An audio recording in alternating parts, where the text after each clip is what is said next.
ধরে যেতে যেতে আমরা পিছনের দিকে চলে গেলাম আর দিয়ে নামালাম কোথায় আমাদের এই জায়গাটা তৈরি হলো পঞ্চবটী ভালো জয় জয় রঘুপতি রামচন্দ্র জয় জয় সীতাপতি রামচন্দ্র জয় জয় অযোধ্যা চলেন আজকে আমরা এই পঞ্চবটীর বনে একা ভাবে এক ভক্ত বাস করতেন যার নাম ছিল হীরাচন্দ্র। এই যে হীরাচন্দ্র আর তার স্ত্রী ছিল যার নাম হলো মাতা মোহিনী। এই হীরাচন্দ্র আর মাতা মোহিনী মায়েরা আপনাদের বোঝার মতো দিলেন একটু মন প্রাণ দিয়ে শুনবেন কেমন এই লীলাটা শুনলে বুঝতে পারবে। আমরা অনেকে বলি না বাসি পোশাকে গরিব সেবা হয় না, এঠো খেলাতে গরিবকে খেতে দিলে নাকি খাওয়া হয় না। তবে মনে রাখতে হবে ভজন শক্তিটা আমাদের তৈরি করতে হবে। কি গো যেমন তেমন ভাগ্য হয়ে যাবো তুমি খেতে খেতে না ভগবানকে খেতে খেতে তুমি খাচ্ছ খেতে খেতে ভগবানকে খেতে দিচ্ছ জায়গাটাকে তৈরি করো। সবারই কেমন ভগবান আছে সবারই চরিত্রটাকে লক্ষ্য করো। তার প্রত্যেকটা লক্ষ্যের মধ্যে রাম সীতা ছিল মানে রাম নাম ছাড়া সবারই আর কিছু জ্ঞান চিন্তা কিছুই ছিল না। তার দেহে একটাই নাম শুধু রঘুপতি রামচন্দ্রের চরণ সেবা। তাই সাগরিক বিষয় ওইভাবে কোনোদিন দূরে যায় শুধু টাকা আমার ছেলে আমার সব আমার এ ব্যাংকে টাকা রাখবো ও ব্যাংকে টাকা রাখবো এগুলো তো সাগরিক ভালো করে ভাবতে হবে। অনেকে বলে এই তো মন্দাদি বলে গেল এটো তারপরেও খেতে দেওয়া যায়। আমি এটো করে খাচ্ছি ভগবানকে দিলে শুনলাম বলে না এগুলো কথা নয় এগুলো নিয়ম নয়। তোমার ভজন শক্তিটাকে তৈরি করতে হবে। সবারই কি করেছিল তাকে সেটা একবার লক্ষ্য করে দেখে। ভগবান যজ্ঞে তখনই পুরে যায় প্রকৃত ভক্তের কাছে। তার প্রকৃত ভক্তটা তো হতে হবে। আমি কোনো ভক্তের ধার ধারি না, ভক্তের পোশাকও করি না। এই যেমন অনেকে বলে তিলক মালা নিলেই কি ভগবান পাওয়া যায়, বলে আরে না পাওয়া যায় না। কিন্তু তুমি যে ভগবানের দাস ভগবান তোমাকে চিনতে কি করেছে তুমি আমার চরণের সেবা। কি বাবা অনেকে বলে তিলক সেবা করলেই কি ভগবান পাওয়া যায়, মালা গলায় দিলেই কি ভগবান পাওয়া যায়। এইগুলো অনেক মানুষ ব্যবহার করে, অনেকে মুখোমুখি দাঁড়াতেও হয় আমাদের। কিন্তু একটাই কথা আমি বলবো ভগবানের চরণে দাস হবে। যেমন বাবা তুমি এই প্রখর রোদের মুহূর্তে এই যে রোদে রোদে আমরা আসছি কলকাতায় আসতে গিয়ে কত জায়গায় পুলিশ আমাদের ধরলো। তাহলে তুমি যে পুলিশ আমি চিনব কি করে? তোমার পোশাক দেখলে তুমি গৌর গোবিন্দ চরণে দাস তোমাকে ভগবান চিনবে কি করে যদি তুমি এই আচরণগুলো না করো, তুমি যদি পোশাকগুলো ব্যবহার না করো তাহলে ভগবান চিনবে কি করে। ঠিক এর জন্য পোশাক ভগবান পাওয়ার জন্য নয়। আর এগুলো বললে কি হবে তোমার দেহ শুদ্ধ হবে। আর দেহ শুদ্ধ হতে হতে তোমার ভক্তি উদয় হবে। আর ভক্তি যদি এসে যাবে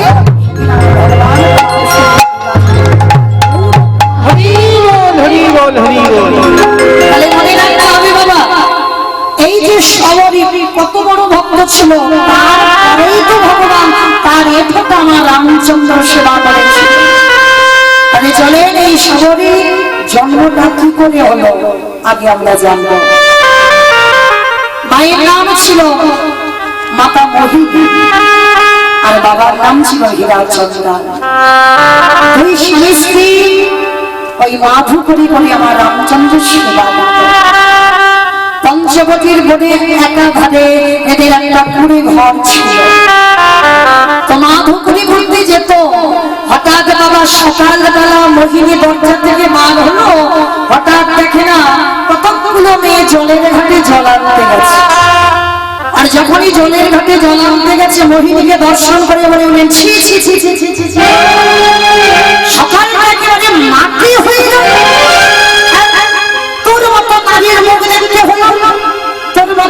মুখ দেখা মহাভাব, তোর মতো নারীর মুখ দেখলে আমাদের যাত্রা শুভ হয়, তোর মতো নারীর হাতের দান কোনোদিন শুদ্ধ হয় না। কেন? তুই নিঃসন্তানী বলে তোর মুখ দেখাও মহাভাব, তোকে দেখে যদি কোনো শুভ কাজে যায়, শুভ কাজ ভঙ্গ হয়ে যায়। সবাই কত কথা বলছে, মোহিনী সহ্য করতে পারল না, ছুটে ছুটে এসে ধরে স্বামীর চরণে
আমার বাড়িতে মনে অতিথি এলে আমার হাত থেকে কিছু নিতে চায় না। যখনই শুনে আমি সন্তান সম্পর্কের জন্য এর জন্য কি শুধু আমি একাই ভগবান কি পারে না কৃপা করে আমাদের অবর্তমানে আমার প্রভু সেবার জন্য কাউকে পাঠাচ্ছি।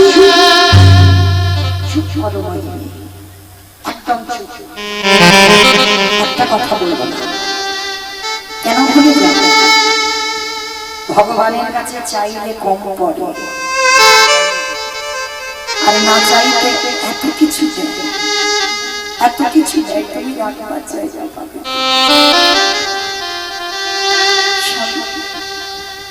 তুমি বলছো, আমি বলছি, তুমি শুধু তাকে ডাকার মতো দেখতে চাও। একটা কথা মনে রাখবেন বাবা, অনেক ভক্তরা ভগবানকে ভালোবাসে কেন? কিছু পাওয়ার জন্য। ভুল বললাম? অনেক ভক্ত আছে, থাকবে আমার এটা দাও, ওটা দাও, সেটা দাও, দুটো নতুন দামা দেবে, এটা দাও, সেটা দাও, ওটা দাও। কিন্তু ভেবে দেখেছি ভগবান বলেছে যে ভগবানের কাছে যদি কিছু চাইতে হয় একটাই জিনিস ছিল, সেটা হলো কৃষ্ণ প্রেম ভক্তি, আর কিছু এই বিষয় বৈভাবে টাকা তোমার সুখ দেবে না। আজকে তোমার আছে, কালকে অন্য কারোর হবে। তুমি যে পরিবারকে এত ভালোবাসো, আজকে তোমার যে বউ আছে কালকে অন্যের বউ হবে। আজকে যে তোমার ছেলে আছে কালকে অন্যের ছেলে হবে। তাহলে কিসের কিসের ভালোবাসা? আমি যদি বাঁচতে হয় একজনকে বাসো, সেটা হলো আমার গৌর গোবিন্দ চরণ। আজকে লক্ষ্য করে দেখেন বাবা, মা মোহিনীকে বলছে বারবার, হীরা চাঁদা তুমি খেতো না, শুধু দেখে দাও, কিন্তু ফলের আশা করবে। আর যারা যারা ভগবানকে দেখে কিছু চায়, মানে ফলের আশা করে, ভগবান একেবারে তাদের ডুবিয়ে মারে। ফলের আশা করতে নেই, ভগবানকে ভালোবাসবে। মোহিনী, আমি তোমার স্বামী, তুমি আমার সহধর্মিণী, কান খুলে শুনে নাও। এই সহধর্মিণী তাকে বলে, এই আপনারা আমরা এতগুলো নারী আছে, এতগুলো অন্য একটা নারী, আমরা বউ হয়েছি, আমরা স্ত্রী হয়েছি, এতগুলো মেয়ের মধ্যে একটা মিলবে কি তা সন্দেহ? সহধর্মিণী। সহধর্মিণী তাকেই বলে যে স্বামী ধর্মের কাজে সাহায্য। স্বামী যদি পূজায় বসে তুলসী পাতা এনে দাও, চন্দন ঘষে দাও, তাই তো? স্বামী যে জল খাবে এটা বলতে লাগবে না। তুমি যদি সহধর্মিণী হও, আগে থেকে বুঝতে পেরে যাবে যে স্বামীর পিপাসা লেগেছে। যেটা করেছিল মর্তের মাটিতে মহাসতী অনুসূয়া। কোন মন্ত্র নয়, একটা মন্ত্র জপ করে ব্রহ্মা বিষ্ণু মহেশ্বরীকে পুত্র রূপে করে দিয়েছিল, ওম পতি পরমেশ্বরায় নমঃ। স্বামীকে ভালোবেসে ভগবানকে চিরতরে পেয়ে গেল। তাহলে বাবা সেরকম সমাজে নারীও নাই আর সেরকম স্বামীও নাই। যে স্বামীর চরণ সেবা করে তুমি যে ভগবান প্রাপ্তি হবে, সে স্বামীও জগতে পাবে না আর সে স্ত্রীও জগতে পাবে না। হীরা চঞ্চল বলেছিল, মোহিনী তুমি আমার বউ নয়, তুমি আমার স্ত্রী নয়, তুমি হলে আমার সহধর্মী। চল আর সময় নেই, কান্নাকাটি করো না, আমাদের আরতির সময় হয়ে গেছে। তুমি আমার আরতি জোগাড় করে দেবে আর আমি বসে আরতি করবো। দেখবেন বাবা, এটা আমার কথা নয়, এই যখন স্বামী স্ত্রী বসে জীবনের সেবা করবে, জীবনে ভজন করবে, সে পরিবারে যে কত তৃপ্তি কত আনন্দ, সেটা আর অন্য কোনো পরিবারে করা যায় না। যদি তোমার স্বামী আরতি বসে, তোমাকে গুছিয়ে দিতে হবে আরতি জোগাড়, তবে তুমি তার ঘটনা হয়ে তুমি ধন্যবাদ ধন্য। তো আজকের হীরা চঞ্চল আর মোহিনী ঠিক এমনই জীবন ছিল। প্রতিনিয়ত স্বামী স্ত্রী দুজনে বসে ভজন সাধন, আর ওই ভজন সাধন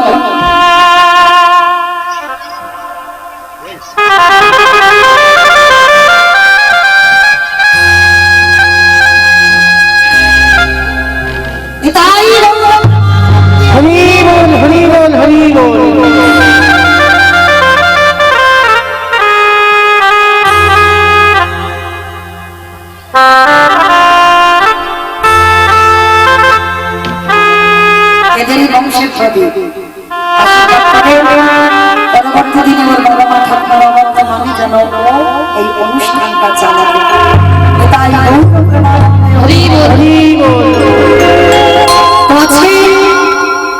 হীরা চঞ্চল মাতা মোহিনী দুইজনে বসে মন্দিরের সেবা পূজা করে। তুমি কৃপা করি আমার ঘরে কাউকে দিও, আমার জন্য আমার প্রভুর সেবার জন্য। তুমি করুণা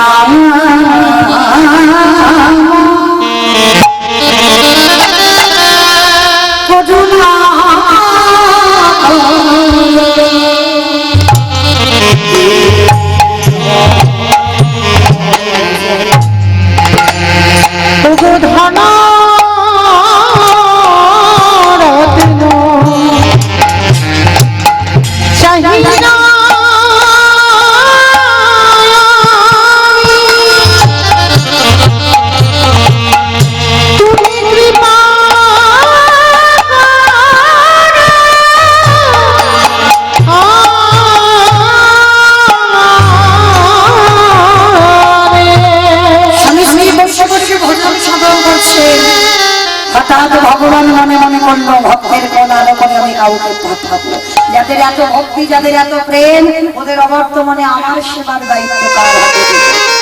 মনে রাখবে বাবা, জগতে ভক্ত তৈরি ভগবান নিজে করে নেয়, কেন আমার সেবা পূজাটা করবে।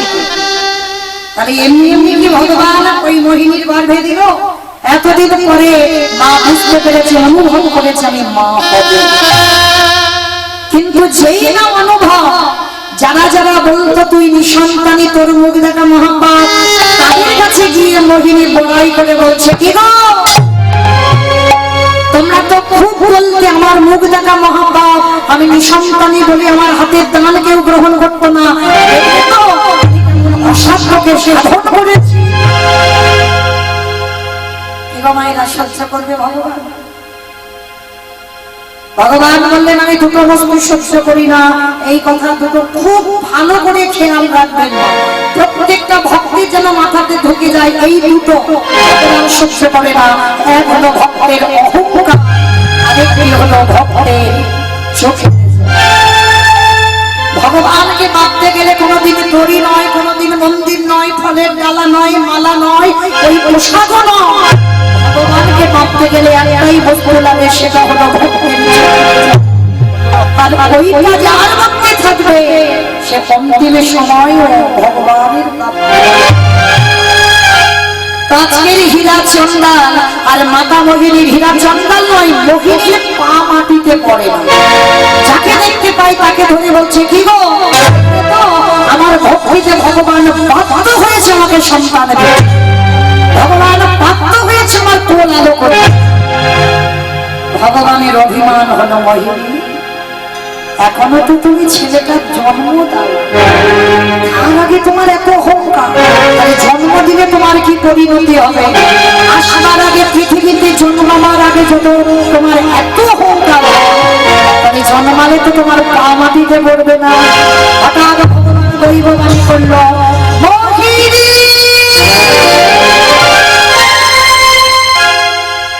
যে সন্তান তুমি গর্ভে ধারণ করেছ, সেই সন্তানের মা তুমি হবে, সেই সন্তান পৃথিবীর আবাস পাবে, সেই সন্তান পৃথিবীতে জন্ম নেবে। কিন্তু মনে রেখো, সেই সন্তানের কোনদিন মুখ গবেষণা করতে পারবে না। মোহিনী চমকে উঠল, কে আমাকে এমন করে দৈববাণী করলো? কে তুমি? আমি আমার ছেলেটাকে জন্ম দেবো, আমি ওর মুখে দেখতে পাবো না?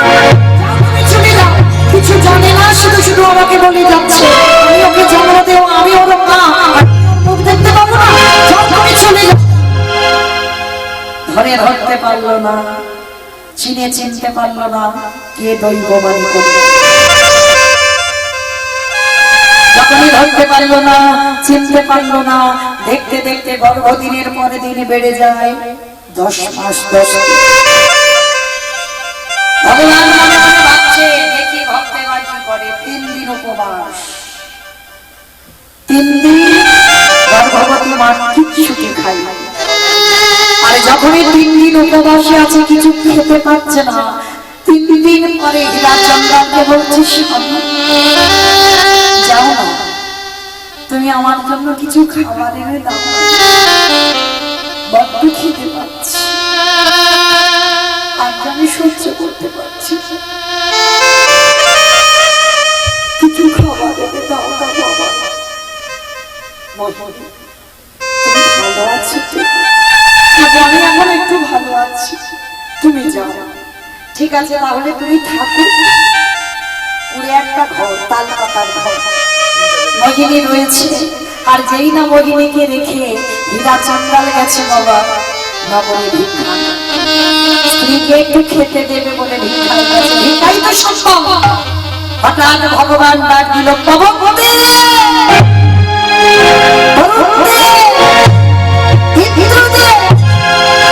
যাও, ভক্তবান হয়েছে, এমন ঝড় বৃষ্টি তুলবে যারা হীরাচন্দ্রাল আর ঘরে ফিরতে না, এমন লীলাকার ঘটনা দেখে। তবে মনে রেখো, আমার ভক্ত অঙ্গে যেন আঘাত, কারণ ভগবান তো ভক্তের প্রাণ, ভক্তের ভক্ত যদি কষ্ট পায়,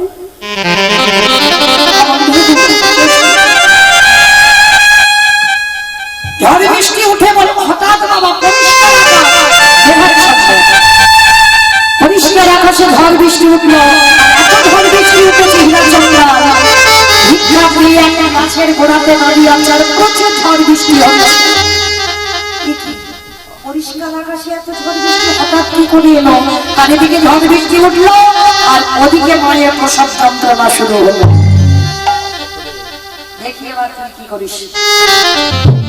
এমন প্রসব যন্ত্রণা শুরু হলো, ওই ছোট্ট করে ঘরে পঞ্চবতীর মনিকে ছটফট করছে, যন্ত্রণায় চিৎকার করছে, কেউ নেই যে আমার কাছে চলে, বড় জ্বালা, বড় যন্ত্রণা, বড় কষ্ট, আমি তো কাউকে দেখতে পাচ্ছি না, স্বামীটাও গেছে ভিক্ষা। আর এত প্রসব যন্ত্রণায় ছটফট করতে করতে কেউ ছিল না, ছোট্ট একটা পুত্রকে কন্যা সন্তানের জন্ম দিল।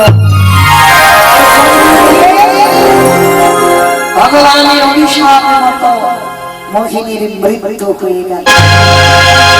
আর যেই না মোহিনীর মৃত্যু হলো, আকাশে ঝড় বৃষ্টি হঠাৎ থেমে গেল।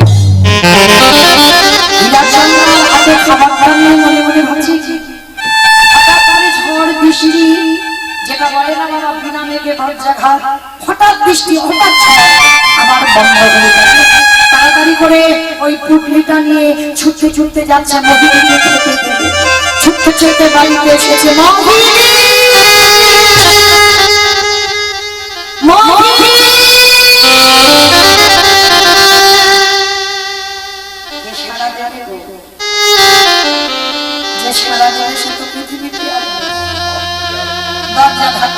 মহিনী ঘুমালে।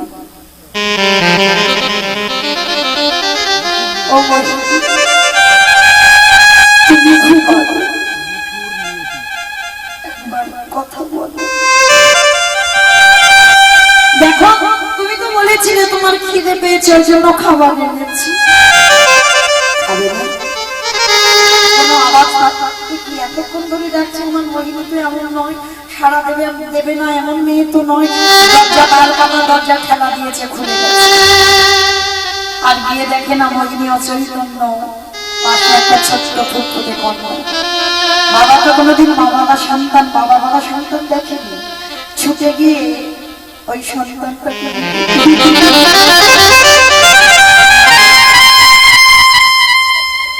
তুলে নিয়ে বলে উঠলেন, আমাগিনি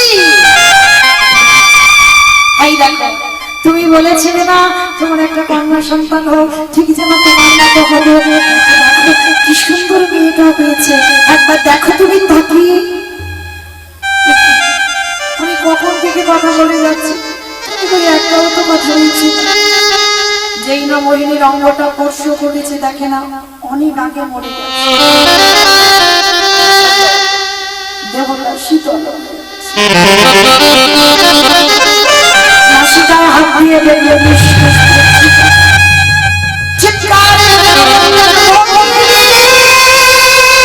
দয়াবা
দেখা দিয়ে তুমি যদি সুখ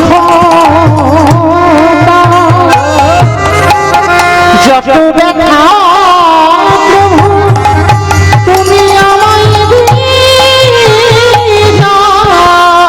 দেখা দিয়ে তুমি যত সুখ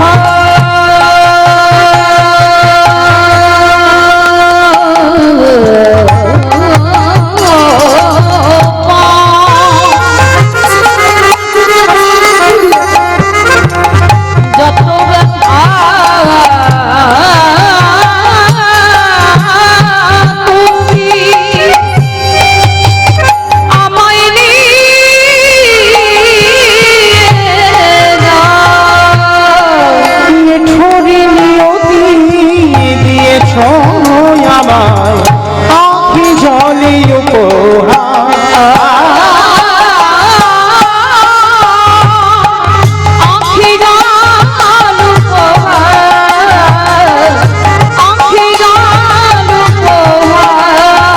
কেড়ে নিও না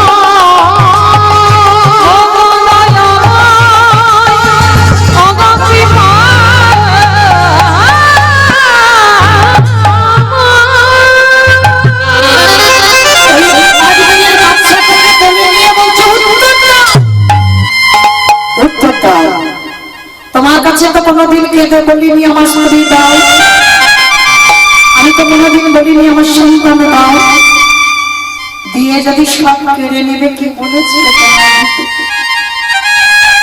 আমায়রা বলো তো, একদিনের একটা বাচ্চা দেখে যদি বাবা মারা যায়, মা কিন্তু মানুষ করতে পারবে। তার জন্য একদিনের বাচ্চা জন্মেছে, সেই দিন বাবা মরে গেল, মা কিন্তু পারবে ছেলেকে। আর সন্তান জন্ম দিয়ে যার মা চলে যায়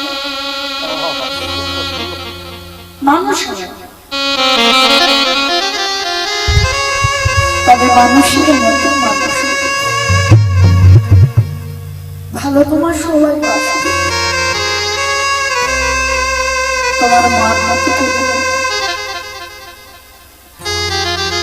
আর আমার যদি তোমার চলে হাজার দিন কাঁদলেও সে মা তুমি আর ফিরে পাবে। আর যার মা চলে যায় তার পৃথিবী থেকে চারপাশটা অন্ধকার হয়ে তো আজকের ছেলেটাকে মেয়েটাকে বলে দিয়ে কাঁদছে, বলবো না গায়ে একদিনের বাচ্চাকে আমি কি খাওয়াবো? ওর মাকে তো রেখে তুমি তো আমাকে নিতে পারো, তাহলে মেয়েটা তো খেতে অন্তত পারত। মনে রেখো মা, রাখে বলি মারে কে, মারে বলি ভগবান যদি মনে করে কাউকে নেবে তো নেবে, হাজার আঁকড়ে রাখলেও।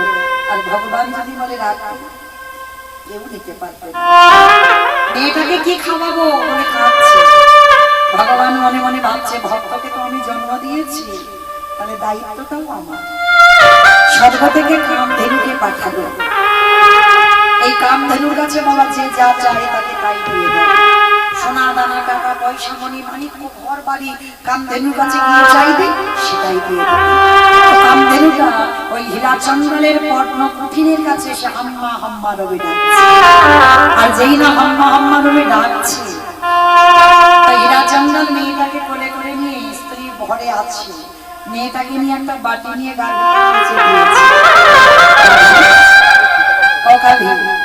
একবার কৃপা করে আমার এই মেয়েটাকে একটু খাওয়াবো, একটু দুধ দিবি। কিরকম আমরা মানুষ হয়ে মানুষের উপকারে লাগি না, আস্তে